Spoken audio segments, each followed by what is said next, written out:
Hey boys and girls, let's see what happens with Ariadne and her dad on their borrowing trip today. This is chapter 8.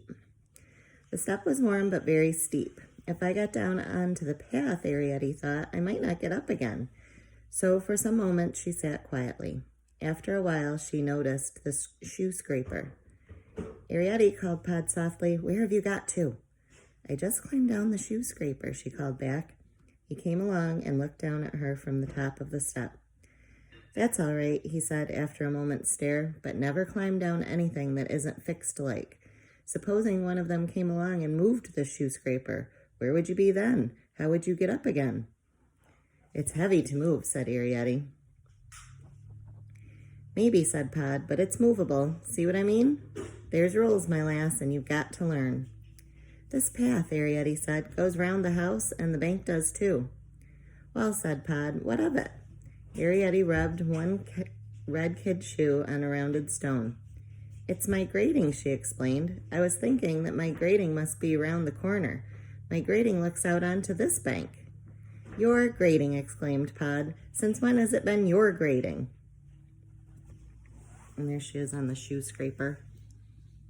People use that to scrape the mud off their shoes before they go inside. "I was thinking," Ariadne went on, "suppose I just went round the corner and called through the grating to Mother." "No," said Pod, "we're not going to have none of that. Not going round corners." "Then," went on Ariadne, "she'd see I was all right, like." "Well," said Pod, and then he half smiled. "Go quickly then and call. I'll watch for you here." "Not loud." Ariadne ran. The stones in the path were firmly bedded, and her light, soft shoes hardly seemed to touch them. How glorious it was to run. You could never run under the floor. You walked, you stooped, you crawled, but you never ran. Ariadne nearly ran past the grating. She saw it just in time after she turned the corner. Yes, there it was, quite close to the ground, embedded deeply in the old wall of the house. There was moss below it and spreading greenish stain. Ariadne ran up to it. "Mother," she called. Her nose against the iron grill. "Mother!" She waited quietly, and after a moment she called again. At the third call, Homily came. Her hair was coming down, and she carried, as though it were heavy, the screw lid of a pickle jar filled with soapy water. "Oh," she said in an annoyed voice, "you didn't half give me a turn. What do you think you're up to? Where's your father?" Ariadne jerked her head sideways. "Just there by the front door." She was so full of happiness that out of Homily's sight, her toes danced on the green moss. Here she was on the other side of the grating.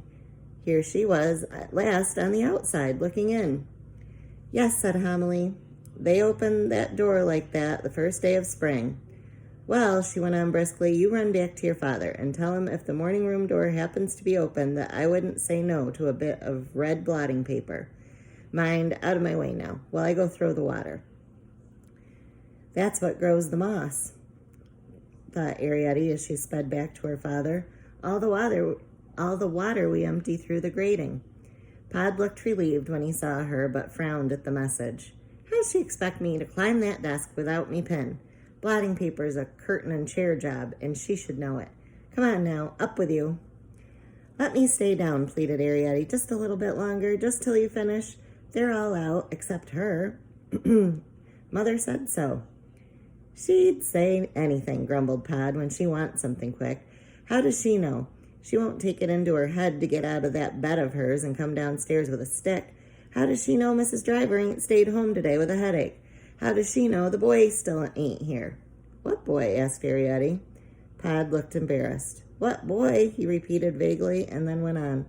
"Or maybe Crampfurl." "Crampfurl isn't a boy," said Ariadne. "No, he isn't," said Pod. "Not in a manner of speaking, no." He went on as thinking this out. "No, you wouldn't call Crampfurl a boy. No, you might say a boy, exactly. Well," he said, beginning to move away, "stay down for a bit if you like, but stay close." Ariadne watched him move away from the step, and then she looked around her. Oh, glory, oh, joy, oh, freedom! The sunlight, the grasses, the soft moving air, and halfway up the bank while it curved round the corner, a flowering cherry tree. Below it on the path lay a stain of pinkish petals, and at the tree's foot, pale as butter, a nest of primroses.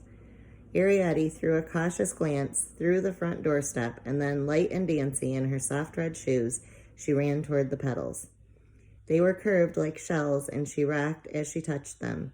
She gathered several up and laid them one inside the other, up and up like a card castle, and then she spilled them. Pod came again to the top of the step and looked along the path. "Don't you go far," he said after a moment. Seeing his lips move, she smiled back at him. She was too far already to hear the words. A greenish beetle, shining in the sunlight, came toward her across the stones. She laid her fingers lightly on its shell, and it stood still, waiting and watchful, and when she moved her hand, the beetle went swiftly on. An ant came hurrying in a busy zigzag. She danced in front of it to tease it and put out her foot. It stared at her, waving its antenna, then pettishly, as she thought, put out, it swerved away. Two birds came down, quarreling shrilly into the grass below the tree. One flew away, but Arrietty could see the other among the moving grass stems above her on the slope. Cautiously, she moved toward the bank and climbed a little nervously in against the green blades. You could see why she'd be afraid of a bird, right? As she parted them gently with her bare hands, drops of water plopped on her skirt, and she felt the red shoes become damp. But on she went, pulling herself up now and again by rooty stems into this jungle moss and wood violet and creeping leaves of clover. The sharp-seeming grass blades, waist-high, were tender to the touch, and she sprang back lightly behind her. When at last she reached the foot of the tree, the bird took fright and flew away, and she sat down suddenly on a gnarled leaf of primrose. The air was filled with the scent. But nothing will play with you, she thought, and saw the cracks and furrows of the primrose leaves held crystal beads of dew. If she pressed the leaf, these rolled like marbles. The bank was warm, almost too warm here with the shelter of the tall grass, and the sandy earth smelled dry. Standing up, she picked a primrose. The pink stalk felt tender and living in her hands and was covered with silvery hairs, and when she held the flower, like a parasol or an umbrella, between her eyes and the sky, she saw the sun's pale light through the veined petals. On a piece of bark, she found a wood louse, and she struck it lightly with her swaying flower. It curled up immediately and became a ball, bumping softly away down the hill and amongst the grass roots. But she knew about wood lice. There were plenty of them at home under the floor. Homily was always scolded her if she played with them because she said they smelled of old knives. She lay back among the stalks of the primroses, and they made a coolness between her and the sun. And then, sighing, she turned her head and looked sideways up the bank across the grass stems. Startled, she caught her breath. Something had moved above her on the bank. Something had glittered. Arrietty stared.